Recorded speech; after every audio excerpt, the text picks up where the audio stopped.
Hello everyone and welcome to my channel.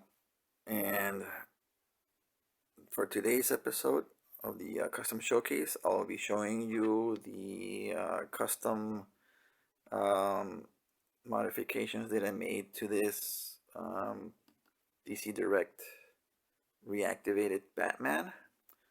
As you can clearly see, that is not the head that comes with the figure.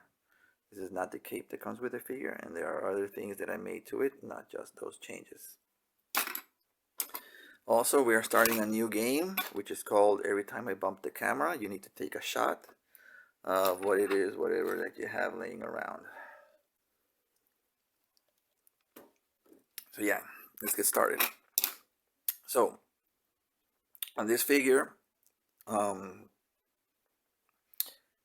the head that originally came with this DC Direct figure was basically this is the same body, the same figure as the original Batman Hush figure that came out in the 2000s, mid 2000s from DC Direct. But that head I have for another custom that I'll be showing later on, which is this one. I repainted the head. But yeah, so the head that is on the figure right now, that is from the Mafex Hush that came out, I want to say late last year or early this year. I don't really remember. But anyway, that's the Mafex Hush Batman, the blue version.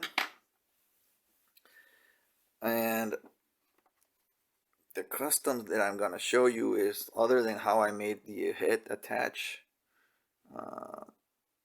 both heads, right, and the cape, the main thing that I want to show off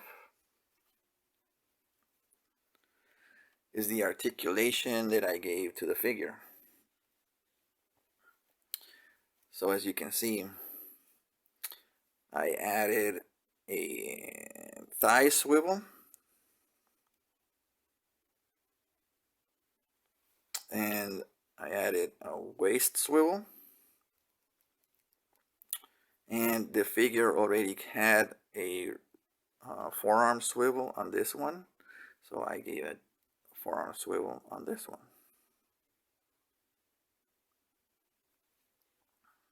Now, the original sculpt, what wanted me to make the custom in the first place is the original sculpt had the leg pointing outwards like that, right? I mean, you can pose the figure like that and all that, but it looked odd, right? You can't really do much with it when posing the figure, So I decided to mutilate the figure and give it thigh swivels.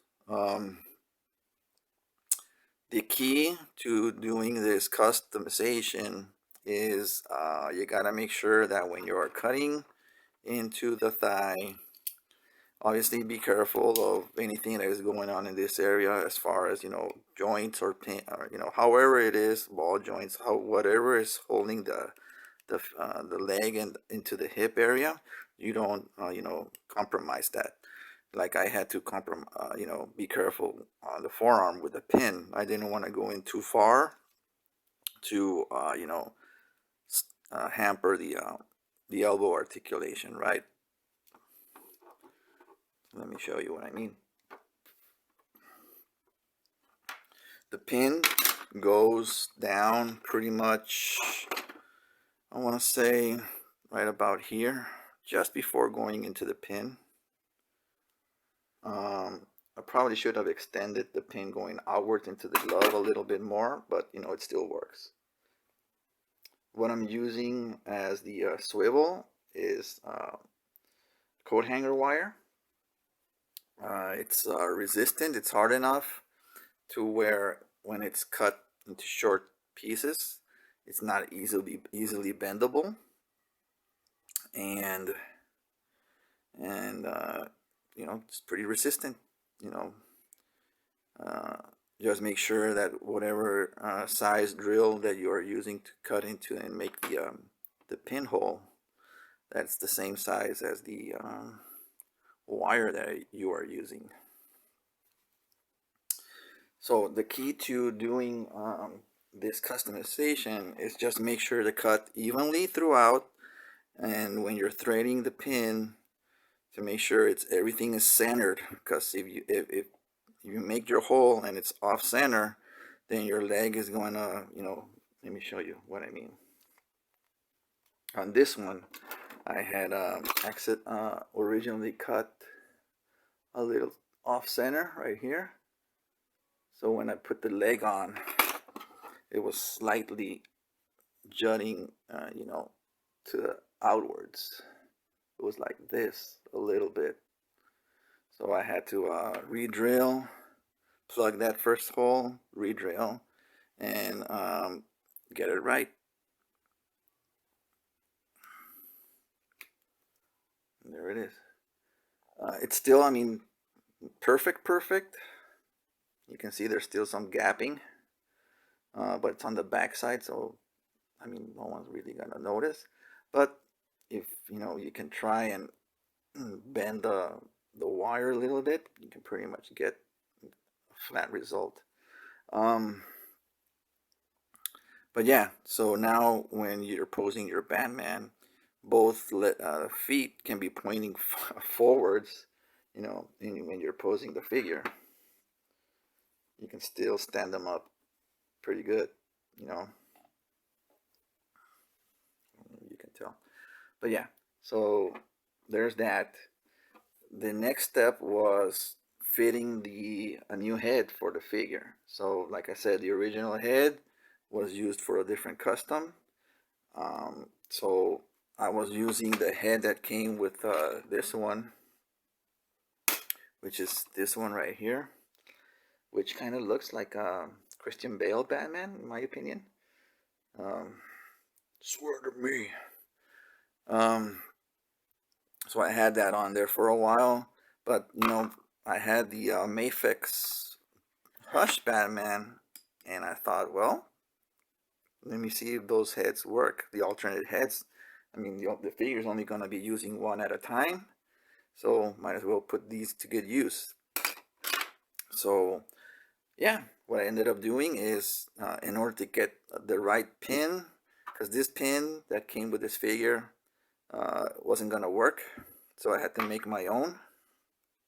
So what I ended up using are beads, beads and a wire. So there's the bead that goes into the body, and then there's a different one that goes and holds the head in place, right, to get that head articulation. I did that on both, and the head swivels, can go side to side, can look up, can look down.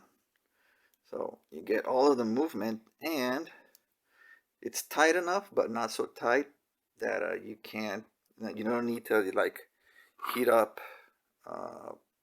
parts, to make sure everything fits.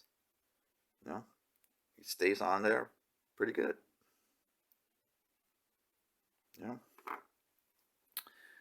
So this head, I usually display him with the Bruce Wayne head, but I'm thinking of switching to this one because I wanted to use this for another custom, which would have gone for this figure, but the head's too small, so I'm gonna need to do something else with that one. I wanted that one to be my not my year one, my all-star Batman, my all-star goddamn Batman. But I'm just gonna have to use this alternate head for this one. And so yeah, with the waist swivel now, you can pose the figure pretty good, have him standing up, and all of that, bending the knee, doing all kinds of poses. So yeah, there's a waist swivel as well. And one last thing that I wanted to show that I also did was I cut into the thumb.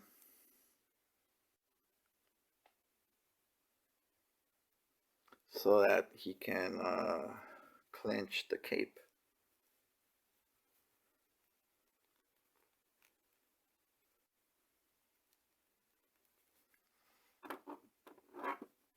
And now he can hold the cape as well. You know, pose him around holding the cape.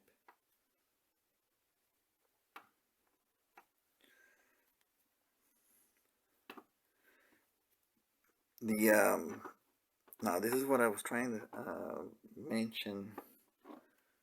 The cape, this material threads pretty easily, so I still need to figure out something to keep the cape intact.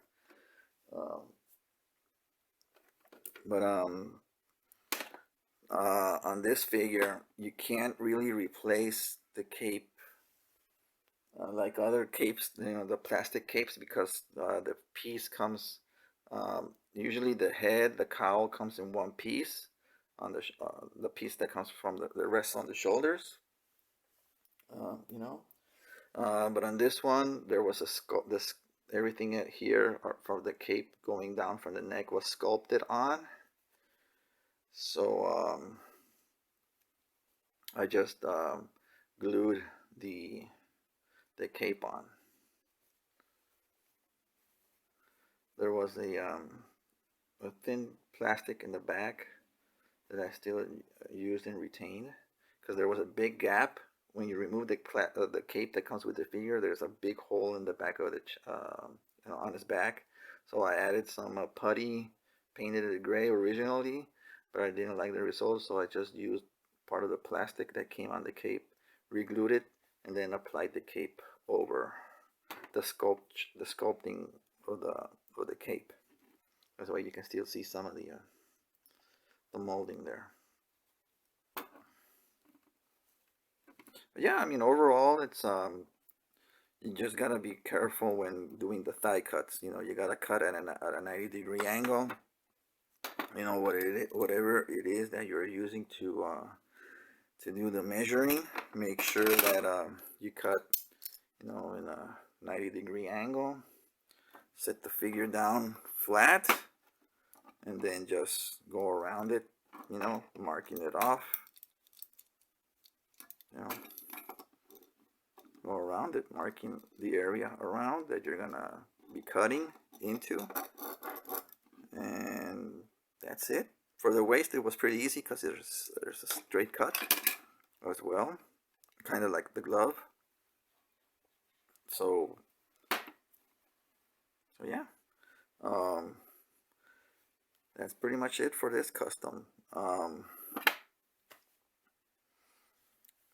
So yeah, if you're brave enough to cut into an action figure and give him more articulation, you know, go right ahead. The payoff is you get more posability out of it. Even though it's still not the greatest, it's more than it already had, and you can do more slightly more dynamic posing with it. And also, for any figure that you want to do a head swap and the ball joints don't fit, you can go ahead and use beads and pins. Just make sure the wire that you're using is strong enough. So yeah, that's it for this custom. Where did I leave my scissors?